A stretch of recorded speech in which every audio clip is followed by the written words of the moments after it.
And many other people have tried different ways, such as reincarnation, and now we've had this phenomenon of a lot of people having near-death experiences. You've got many New Age writers and philosophers, people in Hollywood even making movies about these near-death experiences. There's psychologists that have been studying this. What does the Bible have to say about reincarnation and then near-death experiences? Well, let's talk about reincarnation. I have to tell you about a story, John, that I had. I was sitting on an airplane, and next to me was a woman by the name of Shirley.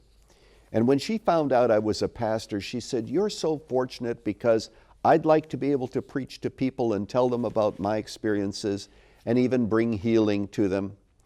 And furthermore, she said, "I can prove reincarnation." I said, "Tell me more." She said, "Even when I was a child, I had visions and dreams about a home in Vermont, here in the United States, that I'd never been to.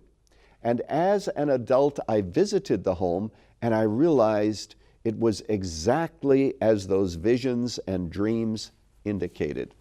Now I'm sitting right next to her, so I smiled and I said to her, "Shirley, I want to tell you something. There's no such thing as a transmigration of souls. There's no evidence in the Bible for reincarnation. But I said there is evidence of the transmigration of demons. I said the information that you are getting is from a demonic spirit, an evil spirit, who obviously knows about this house in Vermont and is communicating this information to you." And she said, "Oh no." She said, "I do connect with spirits, but I receive no information from evil spirits." I said, "Tell me, how do you tell the difference?" And John, she said, "I receive only those spirits that come to me clothed in light."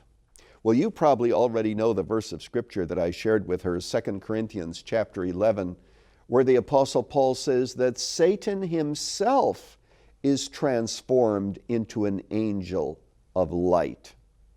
And I need to say it with emphasis, that much that we hear today about enlightenment is actually from the demonic world. Reincarnation is not a way to find out what happens on the other side.